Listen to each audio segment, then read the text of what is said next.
welcome back. You guys, this is my 100th podcast episode.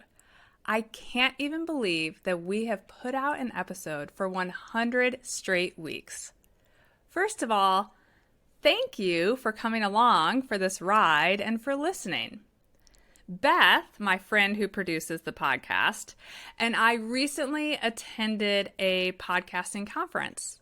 We learned so much about podcasting, and we are filled with lots of great ideas to take us into the next 100 episodes. While we were there, however, several people asked me what inspired me to become a sleep coach. And it made me realize that I haven't actually shared my story about becoming a sleep coach on the podcast. If you've listened to episodes where I interview guests, you know that I love to hear what inspired them to pursue their vocation. So I decided to celebrate episode 100 by sharing my personal story. But before I dive into that story, can you please help me celebrate my 100th episode by taking a moment to rate, review, and subscribe to the podcast? I can't tell you how much that would mean to us as we continue to create this free content every single week. Thanks a million. Hi, I'm Allison Edgety, a pediatric sleep and wellness coach and a mom of two. I love to help parents find solutions. This is How Long Till Bedtime.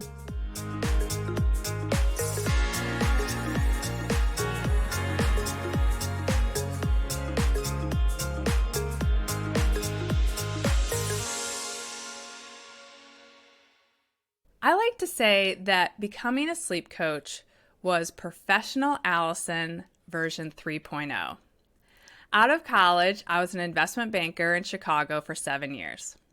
When I decided I wanted to move back to my college town of Charlottesville, Virginia, I knew I was going to need to find a new career.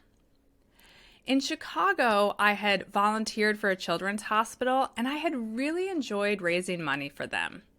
So I decided to become a fundraiser for my alma mater that I love so much, the University of Virginia. It was a job that I loved. I loved the donors I worked with, and I loved working to support a mission that I believed in. While I was working at UVA, I became a mom. When I was pregnant with Addison, I shifted right into a mode I like to get into, and that's the curious, learning, and planning mode. I read several books, and I envisioned exactly how I wanted things to go as I became a mom. I did experience anxiety during my pregnancy for a multitude of reasons, but that's a story for another day. But I channeled that anxiety into my type A planning and preparing mode. And let me assure you that I read a book on sleep, and I highlighted in that book. I read a book that had an approach that had worked like a charm for several friends of mine, so I actually felt very confident that I was going to have this new sweet little baby sleeping well, or at least well on her way to sleeping through the night by the time my maternity leave was going to end at 12 weeks. And then Addison arrived. And let me tell you, I was humbled right from the get-go.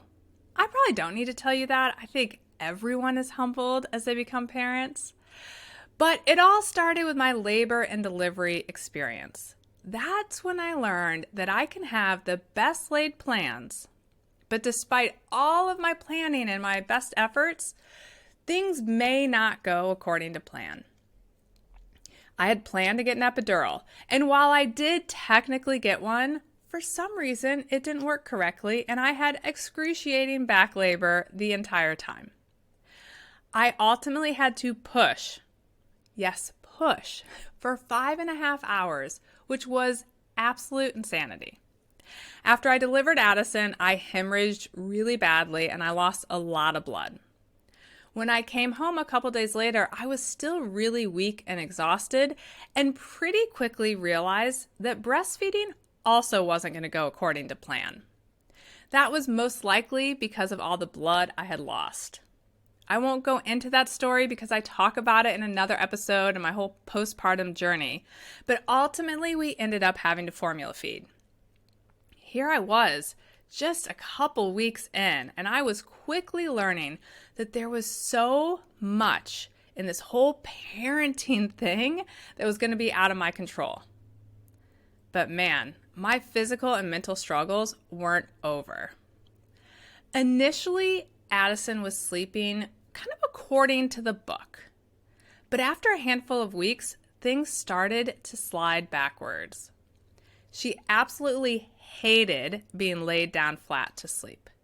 She would only do contact naps, and she woke frequently throughout the night. By the time I went back to work, we had gone from getting 4-hour stretches of sleep to her waking every 45 to 90 minutes during the night. That transition back to work, man, it was full of mixed emotions. It was so hard to leave my 12-week-old baby at daycare, and I missed her terribly. But on the other hand, I also got to go to work for 8 or 9 hours a day where I could control my life. My planning and preparation worked in my professional life. I knew how to do the job. I was good at the job. And I felt like the person that I had known before having Addison when I was at work. And then, of course, I felt guilty for feeling better at work than I felt at home. And of course, that guilt was fueling my then undiagnosed postpartum anxiety. It was a mess. Addison's sleep continued to be a roller coaster. I remember going to her 4-month checkup and being so exhausted. All I wanted to do was ask the pediatrician about sleep training Addison. I remember he recommended that I read the Ferber book, and then he gave me the quick 2-minute summary of how to implement that style of sleep training. I tried to ask a couple clarifying questions just to make sure I understood what was okay to do and what I should expect. And he said to me in this kind of annoyed voice, "You're clearly not ready to do this, so just forget about it." It was a major punch in the gut. And as I went to leave and I stood at the checkout desk feeling totally defeated, waiting to schedule Addison's 6-month appointment, I started digging in the diaper bag looking for my keys, and I could not find them anywhere. I unloaded that whole bag, no keys. I went back and looked in the exam room, no keys. I looked in the waiting room, no keys. And at some point I decided to trace my steps back out to the car thinking I must have dropped them between the car and the office. I got outside only to find that my car was still running in the parking lot with the keys in the ignition. That's how freaking tired I was. I had left my car running in the parking lot the entire time I was in that office for Addison's appointment. I got in the car and I cried. Mike and I did ultimately try to sleep train Addison after that appointment, actually on multiple occasions after that 4-month appointment. It was pretty awful. And while sometimes we would see some short-term improvement, nothing stuck and she always slid backwards. We had even changed pediatricians and we'd asked a few pediatricians for different approaches and nothing seemed to work. We were still on this sleep roller coaster when I found out I was pregnant with Ainsley. At some point during that pregnancy, I kind of did a pivot away from trying to figure out how to fix Addison's sleep, and I started to read more about newborn sleep because I knew I wanted to do things differently. We welcomed Ainsley when Addison was just 18 months old, and she was still not sleeping through the night and needing to nap in our bed with one of us on the weekends. My delivery with Ainsley was entirely different than that with Addison. although it had its own bumps along the way. They couldn't get the epidural in my back, so I ended up with dozens of needle pricks and holes and scabs. The good news was that I had mentally decided I was going to get her out in 2 pushes. I'd had them write it on the vision board, despite them telling me, given my history, that wasn't realistic. But this part did go according to plan. I pushed that little lady out in 2 pushes. Unfortunately, despite the drugs they gave me to hopefully prevent hemorrhaging, I did hemorrhage again, just not quite as badly. I came home much more open-minded about the whole breastfeeding journey, and because of the hemorrhaging, I didn't produce much milk, but ultimately I was able to do a little bit of combo feeding for about 7 weeks before we had to switch to full formula. I handled Ainsley's newborn sleep totally differently than Addison's, and those changes, combined with her being more naturally inclined to sleep, allowed her to start sleeping through the night at 8 weeks. That was glorious. But Addison was still struggling with her sleep big time. Transitioning from having 1 to 2 kids was a huge adjustment for us, particularly since Addison was still so young. We had 2 under 2. Going back to work and navigating getting 2 babies in and out of daycare, feeding 2 babies, etc., while still not getting any full nights of sleep was beyond exhausting. I had terrible postpartum anxiety this time around, even worse than the first time.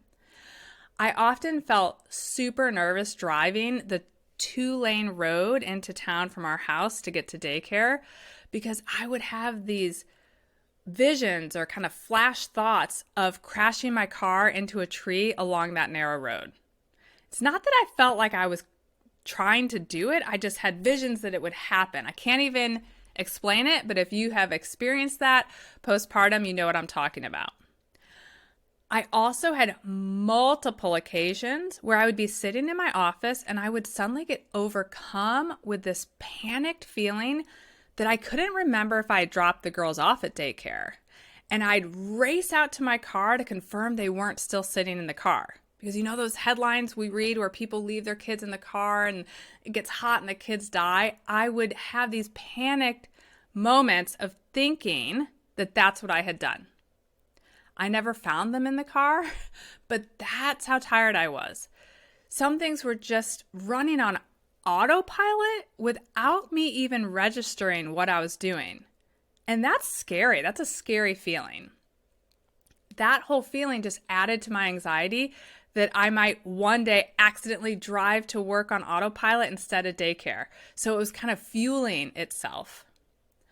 Unlike the first time around, being an absolutely exhausting working mom started to feel completely overwhelming.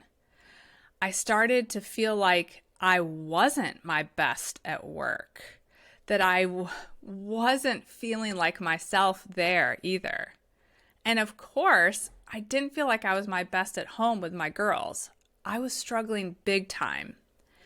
But I wasn't telling anyone. And I really don't think anyone had any clue what a bad place I was in.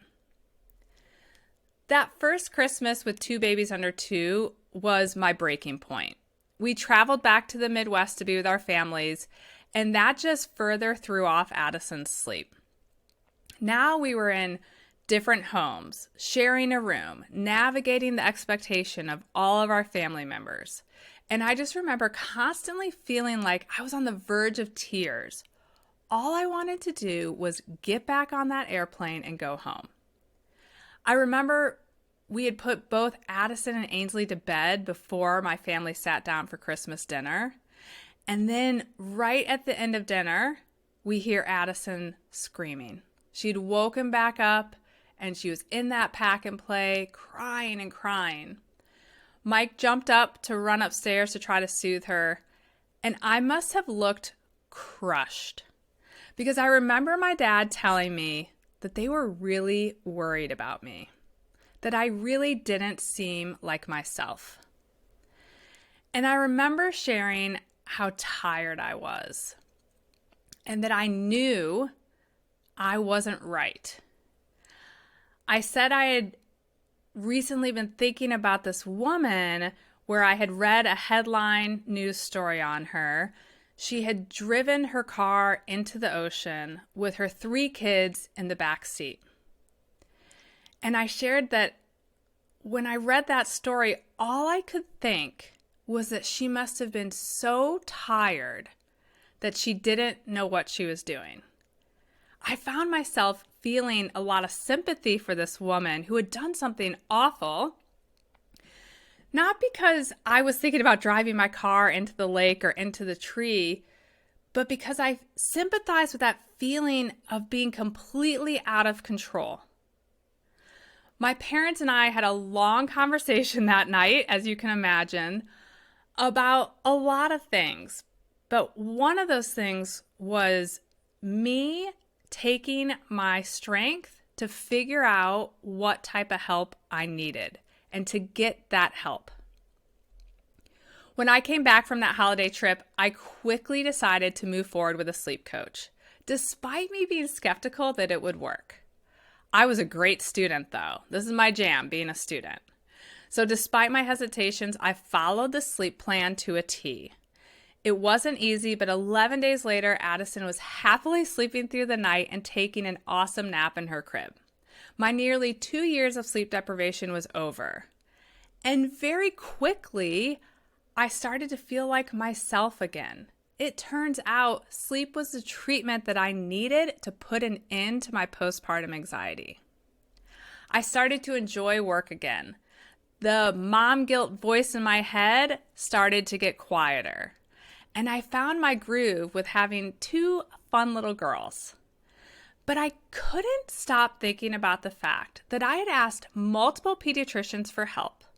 And while other than the first one, they had all been empathetic and shared ideas, they ultimately weren't able to help me solve Addison's sleep puzzle. The next time I saw Addison's pediatrician, I asked her about this. She informed me that pediatricians only receive a few hours of training around sleep in medical school. And in most cases, they are just sharing advice about what worked for their own kids or for some of their patients. It was almost the equivalent of me asking the mom at the park for sleep advice. This was shocking to me. Obviously, there are exceptions to this rule, and there are some pediatricians who have spent additional time learning about sleep, just like some have spent additional time learning about nutrition. But this isn't an area of expertise for most pediatricians. This made me become more obsessed with wanting to understand sleep for kids. It just prompted me to start reading studies that had been done on infant sleep and children's sleep.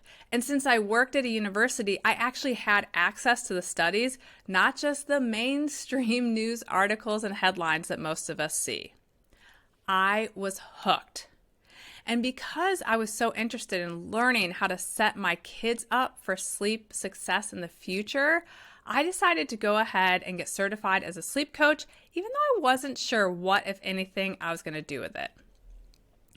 While I was doing that, I had friends who started to ask me for help with their children's sleep. In order to earn my certification, I also had to work with 3 families who had no prior relationship with me and help them get their children to sleep.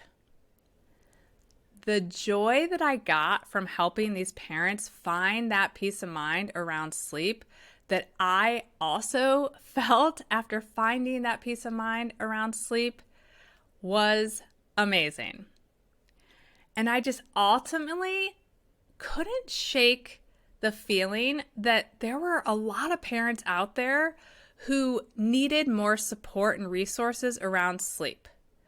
I didn't like thinking about the fact that there could be parents struggling like I was for 2 years because there was no good option for them. So I decided I wanted to be a resource for those parents. I still loved my job at the university, so I decided to launch a little side hustle business. working with families on nights and weekends. That was back in 2016. I did that for several years, holding 2 jobs that I loved. But the sleep business continued to grow. And despite cutting back to part-time at the university, I started to realize that I was working a lot. My own health was starting to take a hit. There came a time where I realized I had to choose between 2 jobs that I loved. That was a tough one. I felt so much gratitude and fulfillment helping parents that I ultimately decided I couldn't envision not doing that job. So I focused on my sleep business full time. Since shifting to focusing on sleep and wellness coach as my full-time job, I've been able to work with even more families. I've been able to create this podcast. I've been able to create new online programs and workshops, and I've added 2 sleep coaches to my team. Solving the puzzle on how to help Addison learn to sleep was an absolute game changer for our entire family, and I am so grateful that I get the opportunity to provide education, resources, and support to families that are in situations like mine or even vastly different who are desperate to improve sleep in their homes. I'm a curious and multi-passionate person, and that curiosity and passion resulted in Sleep and Wellness Coach. I can say in all honesty that nothing has filled my cup and fueled me more than being a sleep coach and creating this business. So I want to thank you for allowing me to join you for just a small part of your parenting journey. It is my absolute honor. So cheers to 100 episodes. I hope you'll keep listening for 100 more. Bye for now. Thank you for listening to How Long Till Bedtime. To learn how we can work together to improve your child's sleep, please visit sleepandwellnesscoach.com.